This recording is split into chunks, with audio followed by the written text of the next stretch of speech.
अच्छा कामिल साहब, आप अपनी शुरुआती ज़िंदगी से लेकर अब तक का जो सफ़र रहा उसके बारे में कुछ उस पर रोशनी डालेंगे? शुरुआती ज़िंदगी से मैं मालेरकोटला से हूँ। और मालेरकोटला से मैं तकरीबन आज से 14-15 साल पहले बॉम्बे आ गया हूँ और मैंने कुछ काम किया। और हाल फिलहाल में मेरी एक किताब आई है, काली औरत का ख्वाब। क्या कह रहे हैं आप, बोलिए। घूम जरा पीछे लेना और पीछे लेना। हाँ और पीछे बस नहीं ठीक है ना? हाँ और हाल फिलहाल में मेरी एक किताब आई है, काली औरत का ख्वाब। तो काली औरत का ख्वाब मेरी चौथी किताब है। और इससे पहले मेरी 3 किताबें जो आई थी वो समकालीन हिंदी कविता, एक पोइटिकल एनालिटिकल बुक है। और दूसरी किताब जो थी वो एक प्ले था, बोलती दीवारें। और तीसरी किताब जो बहुत लोगों को पसंद आई, बोलती दीवारें का भी दूसरा एडिशन आ चुका है, एक महीना नज़्मों का किताब थी। और एक महीना नज़्मों का पिछले 2 सालों में तकरीबन चौथा पाँचवा एडिशन आ चुका है। अब ये मेरी चौथी किताब है, काली औरत का ख्वाब। तो इरशाद साहब, काली औरत का ख्वाब का इसका कुछ मजमूआ या किस उस पर आधारित है, इस पर बताना चाहेंगे आप?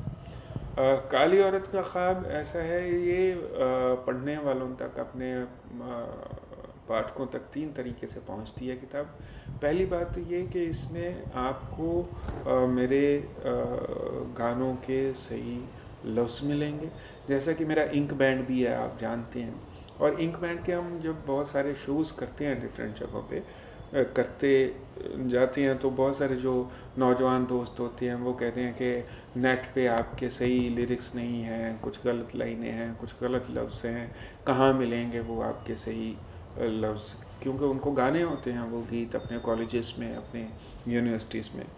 तो मेरे पब्लिशर्स जो हैं बानी प्रकाशन, उन्होंने मुझे कहा कि क्यों ना एक इस तरह की किताब निकाल दी जाए, जो उस तरह की किताब निकाल दी जाए जो गीतों की कंपाइलेशन हो, आपके पूरे गीतों की कंपाइलेशन हो, और उसके ज़रिए आप अपने पाठकों तक पहुँचे। क्योंकि आपके जो गीत भी हैं वो भी लगभग कविताओं की तरह होते हैं, ऐसा उन्होंने कहा। तो मुझे लगा कि सिर्फ गीत पहुंचाना या एक काफ़ी नहीं होगा। आप एक गीत तक पहुंचने के लिए एक गीत की यात्रा होती है, एक जर्नी होती है।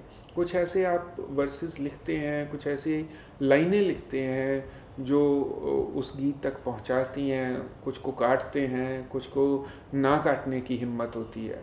जो वो ना काटने की हिम्मत हुई मेरी, यानी कि जो अनसीन वर्सेस हैं मेरे किसी पर्टिकुलर गाने की, जैसे फॉर एग्ज़ाम्पल जब भी मेट का गाना है तुमसे ही, उसकी जो अनसीन वर्सेस हैं, या किसी और गाने की, चमेली के गाने की जो अनसीन वर्सेस हैं, तो वो सारी अनसीन वर्सेस आपको इस किताब में मिलेंगी।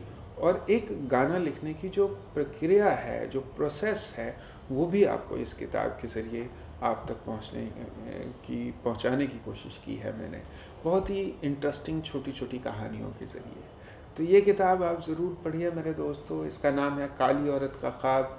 वाणी प्रकाशन से आई है ये किताब, और अमेज़न पे भी ये अवेलेबल है किताब। और इसमें मेरा पर्सनल ईमेल आईडी भी है। आप अपनी किताब के साथ मुझे फ़ोटो भेज सकते हैं, जिसको मैं अपने सोशल मीडिया पे बहुत ही एक ख़ूबसूरत से मैसेज के साथ शेयर करूँगा।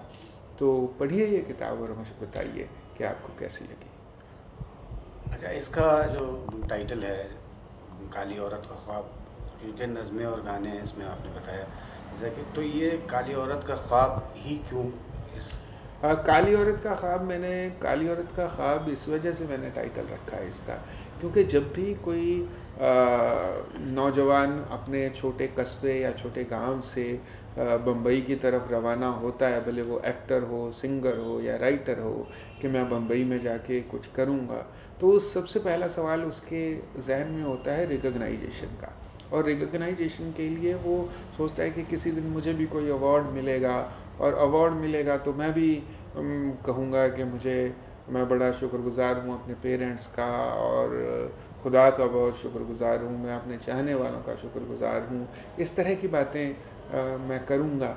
तो ये एक्चुअली बेसिकली काली औरत ब्लैक लेडी के साथ रिलेटेड है, हालांकि इसका उस तरह से अवार्ड के साथ कोई ताल्लुक़ नहीं है, रिकग्नाइजेशन के साथ एक ताल्लुक़ है, आपके हुनर की रिकग्नाइजेशन के साथ इसका ताल्लुक़ ज़रूर है। तो इस वजह से, क्योंकि एक अम्ब्रेला चाहिए था मुझे, जो मेरे इस किताब में, काली औरत का ख्वाब में 15 चैप्टर हैं, और चमेली से शुरू होते हैं वो चैप्टर्स, और लव आजकल तक जाते हैं।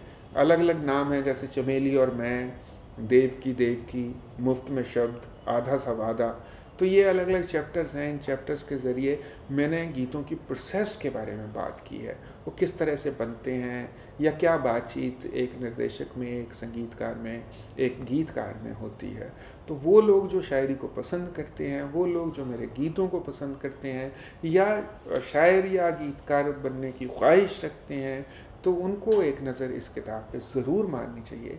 वो छोटी छोटी कहानियाँ बहुत ही आपको मनोरंजक भी लगेंगी, और आपके लिए शायद मुझे लगता है कहीं ना कहीं किसी मरहले में आपके साथ रहेंगी भी, और आपके साथ जुड़ी रहेंगी, आपका साथ भी निभाती रहेंगी। तो इस वजह से मैं वो हुनर की, जिसे कहते हैं एक रिकग्नाइजेशन की वजह से मैंने इसका नाम काली औरत का ख्वाब रखा। अपने फैंस के लिए और चाहने वालों के लिए न्यू ईयर मैसेज, कोई नया साल आ रहा है? जी देखिए, नया साल आ रहा है। नए साल में ना एक बात ज़रूर आप याद रखें कि दूसरों के तजुर्बों से ज़रूर सबक लें, और मैंने अपने सारे तजुर्बे काली औरत का ख्वाब में पिरो दिए हैं। तो आप मेरे उन तजुर्बों से सबक लें, और नए साल में काली औरत का ख्वाब ज़रूर पढ़ें।